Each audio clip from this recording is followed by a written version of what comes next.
I've decided to do a change of pace on the novel. That Rib is completed on chapter 7-8 with the dwarf in basically something like the p.s.s rehabilitation center, you know, the top of the hospital where it used to be back in the day. And he meets a guy with silver hair. That ends that book. Now, it's going to continue to a second book. So, how it'll look is it'll just say Book 2, Hill. It'll only say Rib, Hill, Book 2. And so Shepherds of Alaska is something that you would have to understand if you read the first one, which would be Rib, parentheses, or Dog Night Out, close parentheses, dash Shepherds of Alaska. Because I wanted to start a new book. All the books are based on injuries I've had. I had an injury to my chin when I was assaulted off Harry Hines at a Burger King by a Burger King employee doing, I believe, Uber Eats. It happened 2020, or probably, yeah, around 2020. I finished that book. It has no correlation to Rib. And I started Rib probably a little bit after the attack of the whole tip jar incident off Camp Bowie, the Galligaskin or whatever, Galligaskin submarine shop. So my injury now is my right heel. So it's kind of how I deal with physical injuries, and then I just start writing it. So what'll happen is he'll get out of the rehabilitation center, and that's when he'll go to a lawyer. So all of the talking of the assault by the cops and all that stuff in the novel, the fictitious stuff, that he has already talked about to a lawyer in the book, in the novel, in the fantasy. So he basically gets out of the rehabilitation center very rich. He goes to a lawyer and explains his case, which he's already done. So it's already implied. So he can talk about it. And his next step is New York. He'll go to Broadway. He'll get into one of the skyscrapers, you know, an elevator, and he goes to a podcast. Something similar like the Howard Stern show kind of thing. And he's just talking about his book, talking about the incident with the police, his dog, his wife, Lady Shelby. And it's just, you know, as if Rib is continued. Only its new title will be Hill. That way, you know, like in Star Wars, and I use Star Wars as an example, it starts off in the middle of these episodes, of these other chapters that we have not even seen. So if Hill became the book, which could become a screenplay, which could become a movie, it would start in that first chapter of him going on Broadway and walking down, the neon lights and all of that stuff, and finding the building, going in the building, going up the elevator, and it'd be a good beginning. So it'll be cleaner. It'll say chapter 1. It'll be all that kind of stuff, and people can, you know, follow along that way eventually, either now or whenever they read it. So, and I think he probably would have like maybe a limp. I think I hinted in Rib somewhere along the line, there were several characters that had like a thorn in their side. You know, that they had like a hurt rib. I think almost every character. And I think he probably had one when he was attacked and he got thrown down on the sidewalk by the police and all that stuff when he went into the rehabilitation. But he'd be limping down Broadway basically because of his hurt heel. And he would probably be talking about that in the podcast, how that probably got hurt stepping off a curb. Probably, you'd be amazed how you can hurt yourself stepping off a curb the wrong way.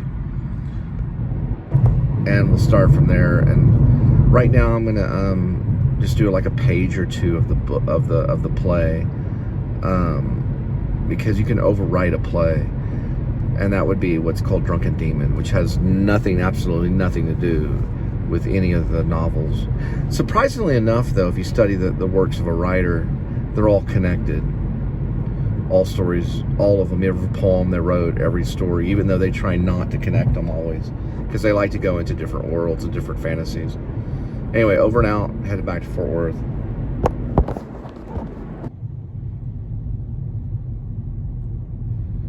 And also, just real quick, for the movie watchers, I'm a big Criterion Collection person. Criterion Collection channel. You can get it for like, I thought it was $11.70, but I think it's like $11.90 something. But anyway, I guess it went up a little bit. But it's a little more expensive than Netflix. Netflix may be $12 now, I don't even know. But regardless, 3 Women by Robert Altman. It's a very, very good, challenging movie. Very hard to talk about. I've already tried to explain it. It's mostly dealing with women, but there's a guy in it. It's kind of a Stanley Kowalski type of character that comes in later that impregnates the painter. Robert Altman doesn't always explain everything. He just shows it, puts it out there. He's passed away, but he's one of our best filmmakers. He doesn't show everything. I mean, he doesn't even show everything. He kind of leaves you hanging. He doesn't tell you about everything. He doesn't try to explain his characters. They're just there, existing. It's almost visceral. You know, it's about the senses and experiencing. And then the characters will talk, and they make sense, but they're coming out of their own worlds. That's why they make sense. He's a really great writer. I'm going to look up if he wrote that. I'm pretty sure he probably did. Robert Altman was brilliant, yeah.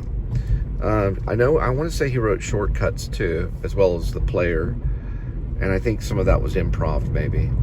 But I saw some behind the scenes of him acting as a filmmaker or being a filmmaker in Hollywood, and he treated it almost like paparazzi on some of those scenes. Other than when Tim Robbins would come in, and then he would really be astute. But Cher and all those people, all those very famous people that were coming into the, and they just kind of go through his film almost like they're just playing themselves.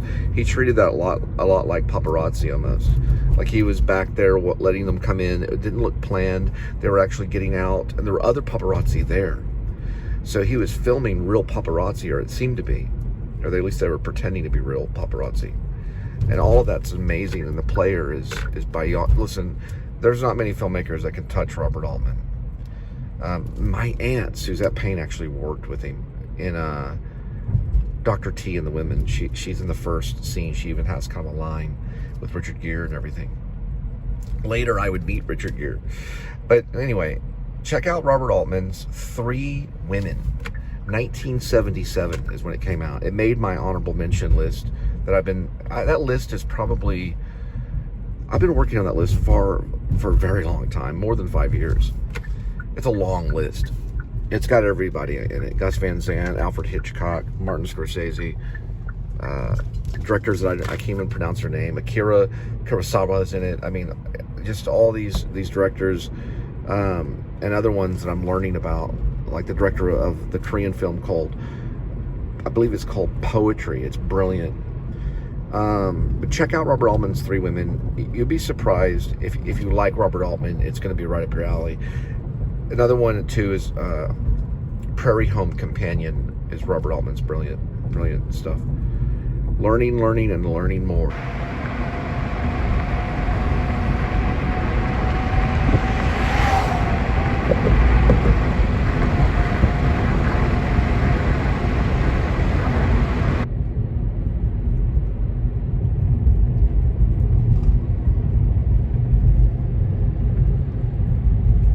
Oh, look, there's a kitty.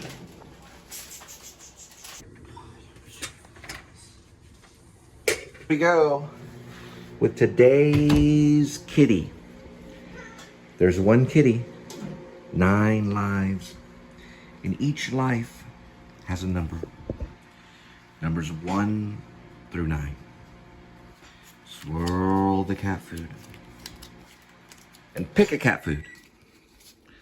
Today's kitty will be having Sheba, gravy indulgence, chicken entree. It's gravy time, kitty.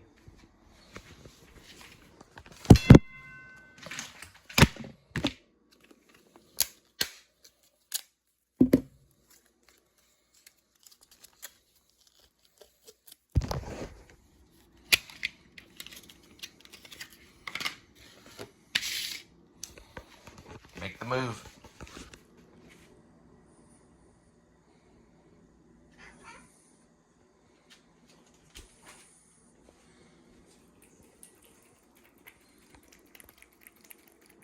Good night.